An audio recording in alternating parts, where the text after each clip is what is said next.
Bonjour et bienvenue sur cette petite vidéo où on va voir ensemble quelques notions de cinématique et en particulier la relation entre le vecteur position et le vecteur vitesse. Alors avant de définir ces deux vecteurs, la position et la vitesse, il va être essentiel de faire un rappel ou peut-être une découverte pour certains sur la notion de dérivée en mathématiques. Alors, je vais m'appuyer sur le schéma qui est là, j'ai pris une courbe en verte qui représente une fonction f de type là peut-être quelque chose comme un x carré. Et sur cette fonction, j'ai pris deux points A et B. Voilà. Donc ces deux points qui sont un peu espacés l'un de l'autre. B a pour abscisse x, et donc pour ordonner f de x, et A a pour abscisse x plus dx, c'est-à-dire c'est le x qui est ici, mais auquel on a rajouté un petit morceau d'abscisse, ça que j'ai appelé delta x, et donc son ordonnée c'est f de x plus delta x. Alors moi, j'aimerais calculer le coefficient directeur de cette droite. Alors le coefficient directeur de la droite AB, je vais le noter petit a. Et pour calculer le coefficient directeur d'une droite, je sais que je dois faire la différence des ordonnées sur la différence des abscisses. Donc f de x plus dx moins f de x sur delta x, qui est la différence entre x plus delta x moins x. Voilà, donc alors ça représente en haut donc une variation des ordonnées. Donc une variation, je peux le noter, en maths on note une variation avec un delta. Donc voilà, delta f sur delta x, la variation des ordonnées sur la variation des abscisses. Maintenant, ce que je vais faire, c'est que je vais faire tendre delta x vers 0. C'est-à-dire que le point A, je vais le faire tendre vers le point B. Donc regardons ce que ça nous donne.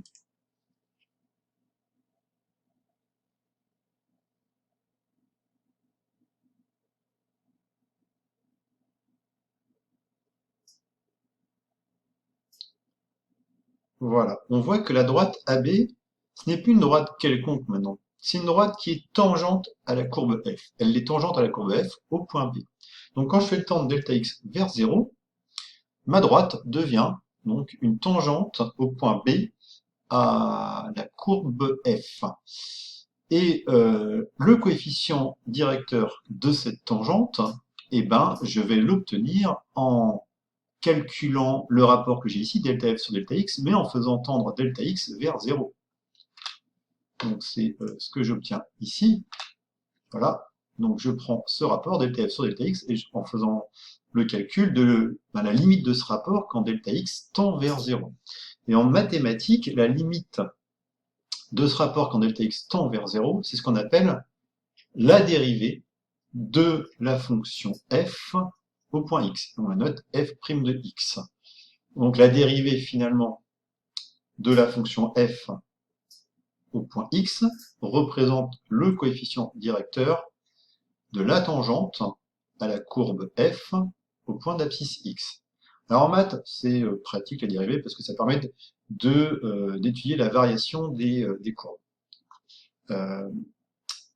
Moi ici, à l'avenir, je n'évoquerai pas je ne reprendrai pas cette utilité dans la vidéo. Ce qui m'intéresse, ce qui va nous intéresser, c'est d'utiliser cette notion de dérivée pour faire un lien donc entre les deux vecteurs que je vais évoquer tout à l'heure, vecteur position et vecteur vitesse. Alors, avant ça, on va faire un point sur les notations utilisées en mathématiques qui ne vont pas être les mêmes qu'on va utiliser en cours de physique, et puis faire quelques exemples de calcul de dérivée. Alors, on l'a dit, en maths, la limite de ce rapport quand delta x tend vers 0, on note f' de x. En physique, on va pas le noter f' de x, on va dire que le rapport qui est en haut, on l'a écrit delta f, et en bas c'est delta x. Alors c'est des deltas parce que c'était des variations d'ordonnées sur des variations d'abscisse, des variations qui sont assez importantes, mais quand on fait tendre delta x vers 0, on va toujours avoir une variation d'ordonnée sur une variation d'abscisse, mais une variation toute petite qu'on appelle une variation infinitésimale. Donc cette variation-là, on va la noter avec un petit d, parce que delta c'est le grand D un peu dans l'alphabet grec, et donc comme la variation ici devient infinitésimale, on va prendre un petit d dans notre alphabet. Donc la limite du rapport delta f sur delta x quand delta x tend vers 0, en maths, en physique, on ne va pas le noter f' de x, on va le noter d de f sur dx. Et d'ailleurs, vous verrez pendant vos études supérieures, en maths, on utilise aussi cette définition-ci qui est bien pratique quand une fonction a plusieurs variables. Alors maintenant, un petit exemple de calcul. Euh, c'est vrai que calculer une dérivée, du coup, demande de faire un calcul de limite, ce qui est toujours évident. Heureusement, les mathématiciens ont bien travaillé et ils ont étudié pour dire toutes les fonctions qui existent, les dérivées que l'on obtient, les calculs de limites qu'on obtient, et nous permettent d'avoir des calculs de fonctions dérivées, ces fonctions dérivées qui contiennent l'ensemble des coefficients directeurs de la fonction de départ. Alors, je vais faire un exemple. Ici, je vais prendre une fonction très simple, une fonction qui est égale à 1. Donc c'est une fonction constante, donc les y sont toujours égales à 1. C'est une droite qui est parallèle à l'axe des abscisses finalement. Donc on voit bien que si on a une droite qui est parallèle à l'axe des abscisses, ben, toutes les tangentes à cette droite seront aussi parallèles à l'axe des abscisses, et c'est-à-dire auront des coefficients directeurs nuls. Donc la dérivée d'une constante, c'est 0. Hein. La dérivée de la fonction f de x qui est égale à 1, on la note f' de x, elle vaut 0. C'est-à-dire que quelle que soit l'abscisse à laquelle je me place, le coefficient directeur de la tangente à la courbe f sera égal à 0. Un polynôme maintenant de degré 2. Pour obtenir la fonction dérivée, la technique de calcul elle est assez simple. Dès qu'on a un polynôme, soit de degré 2, n'importe quel degré, on regarde chacun des monômes qui apparaît, et par exemple pour ce monôme-ci, on prend la puissance, on la passe devant, on la multiplie par le coefficient qui se trouve devant. Donc ici, je vais prendre le 2, je vais le mettre devant, je vais le multiplier par 2, donc 2 fois 2, 4. Le x, on le garde et on le descend d'une puissance. Et donc, on va avoir ici la fonction dérivée 4x, parce que le 2, donc 2 fois 2, 4x, qui est à la puissance 2, passe à la puissance 1. Il me reste le 1, et puis on l'a vu tout à l'heure, dériver une constante, ça donne 0, donc ça fait 4x plus 0, c'est-à-dire 4x. Maintenant, si je veux connaître par exemple le coefficient directeur de la tangente à la courbe f au point d'abscisse 2, eh ben, je prends cette fonction dérivée, je remplace x par 2, et ça va me donner le coefficient directeur de la tangente à la courbe f au point d'abscisse 2. Un dernier exemple, avec un polynôme de degré 3, même technique de calcul. Pour le monôme en puissance 3, ben le 3 va passer devant, 3 fois 4, 12x, et je descends d'une puissance, donc 12x carré. Ici, le 2 qui est devant x va passer devant, 2x, et je descends à la puissance de 1, donc 2x puissance 1, et le 2 est une constante, donc une constante, ça veut dire une dérivée qui est égale à 0. Voilà la fonction dérivée. Pour les autres fonctions, en maths, il y a aussi des techniques de dérivation. Nous, cette année, en physique, on n'utilisera que des polynômes, donc je m'arrête ici pour mon rappel. Et je passe donc à mes vecteurs position et vitesse. Pour étudier la trajectoire d'un système, il nous faut d'abord définir un référentiel, parce qu'on le sait, la trajectoire, tout comme la vitesse d'ailleurs d'un système, dépend du référentiel défini. Une fois qu'on a défini ce référentiel, on va lui attacher un repère d'espace. Ici, un système d'axes, avec un axe Y et un axe X, et puis quand on étudie un mouvement en 3 dimensions, on peut même rajouter un axe Z. Ici, nous allons nous contenter d'un système à 2 axes. Et donc, dans ce repère d'espace, notre système va évoluer au cours du temps, donc il nous faudra aussi une horloge pour mesurer le temps, et on va pouvoir repérer les différentes positions du système à l'aide d'un vecteur qui est le vecteur position. Alors ici, j'ai tracé deux vecteurs, le vecteur OA2 et le vecteur OA3. Donc on voit bien que par exemple le vecteur OA2, ses coordonnées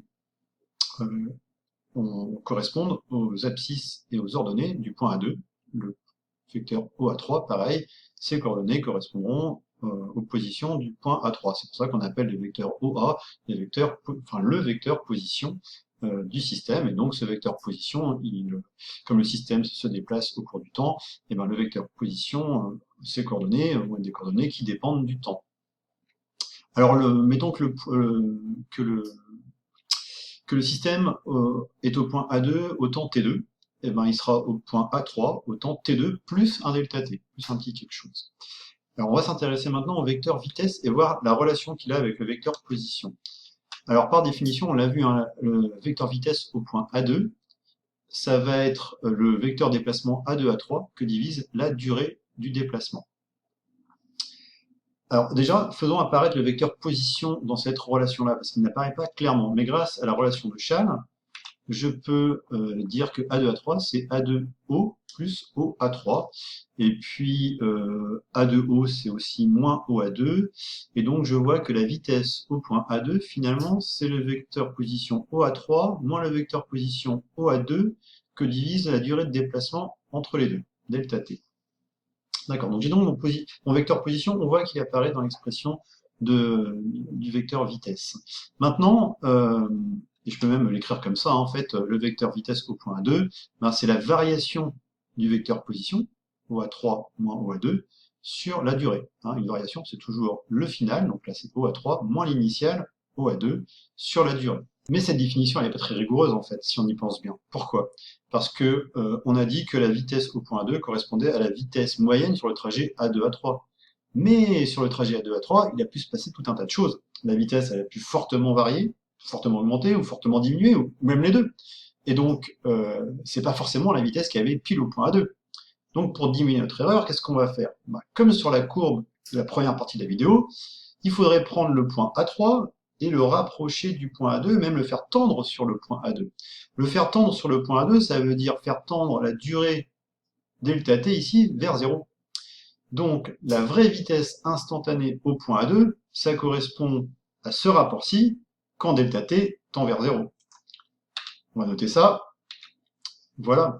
Et du coup, ben, la limite de ce rapport quand delta t tend vers 0, ça correspond à la dérivée du vecteur OA par rapport au temps. Ah oui, parce que ici, la variable, c'est pas x. La variable, c'est le temps, t. Donc c'est sûr, c'est le dt. Donc pas le dx tout à l'heure, mais c'est par rapport au temps, donc dt. Et donc, ce qui est vrai au point A2 est vrai pour n'importe quel point. Au final, ce qu'on va retenir, c'est que le vecteur vitesse, c'est la dérivée par rapport au temps du vecteur position. Alors, comment on calcule la dérivée d'un vecteur? Parce que dériver une fonction, ça on a vu, mais dériver un vecteur, eh ben, c'est pas beaucoup plus compliqué. Alors, traitons un exemple. Nous avons ici une chute libre, par exemple une balle qui a été lâchée au point A0, et on voit bien qu'elle accélère au cours du temps du fait de sa chute. Elle est repérée par un système d'axes X et Y, et son vecteur position a les coordonnées suivantes. Alors, c'est des coordonnées X et Y, hein, avec un petit t entre parenthèses pour dire que ces coordonnées peuvent évoluer au cours du temps. Alors, pas la coordonnée suivant X, parce que quand on fait une chute libre, on se déplace pas horizontalement, on se déplace que verticalement. Donc la coordonnée horizontale, elle ne bouge pas. La coordonnée verticale, elle évolue au cours du temps. Et elle est négative, hein, parce que la balle, elle va vers le bas, alors que le sens positif pour l'altitude a été choisi vers le haut. Si je veux connaître le vecteur vitesse, c'est-à-dire la vitesse de la balle à n'importe quel instant, il va falloir que je dérive le vecteur position. Pour dériver un vecteur, eh ben, il va suffire de dériver ses coordonnées. Alors, le vecteur vitesse, voilà ses coordonnées suivant x et y. La coordonnée suivant x est obtenue en dérivant par rapport au temps la coordonnée du vecteur position suivant x. Donc ici, la dérivée de 2, ben, c'est une constante, ça me fait 0. Et la coordonnée suivant y du vecteur vitesse est obtenue en dérivant la coordonnée suivant y du vecteur position. Moins 4,5 t carré, quand je dérive, ça me donne moins 9t, et le 10, ça donne 0. Donc, maintenant, donc ces coordonnées-là, c'est les coordonnées du vecteur position à n'importe quel instant. Mais donc, je vais connaître la vitesse à un instant donné, à l'instant 2 secondes. Et ben, je vais remplacer t par 2. Donc ici, ça va me donner toujours 0, et donc une vitesse horizontale qui est nulle. C'est normal, la balle, elle ne se déplace pas horizontalement, on l'a déjà dit. Et suivant y, ça va me faire moins 9 fois 2, ça me fait moins 18 mètres par seconde. Donc, au point 2, ma vitesse, c'est un vecteur orienté vers le bas, hein, et purement vers le bas, il n'y a pas de coordonnées horizontales, hein, la coordonnée horizontale vaut 0, et donc qui est long de moins 18 vers le bas, donc ça veut dire que j'ai une vitesse verticale vers le bas qui fait moins 18 mètres par seconde. Et pour terminer, le raisonnement qu'on vient de mener sur le vecteur vitesse et le vecteur position, on peut aussi le mener sur le vecteur accélération. Le vecteur accélération, on l'a défini comme étant la variation de la vitesse au cours du temps, mais pour être tout à fait rigoureux, il faut que cette variation soit faite sur une durée qui tend vers 0, et donc faire tendre la durée vers 0, ça implique que le vecteur accélération, c'est la dérivée du vecteur vitesse par rapport au temps. Pour se résumer, quand vous avez le vecteur position, vous le dérivez une fois, ça vous donne le vecteur vitesse, et si vous le dérivez une deuxième fois, ça vous donne le vecteur accélération.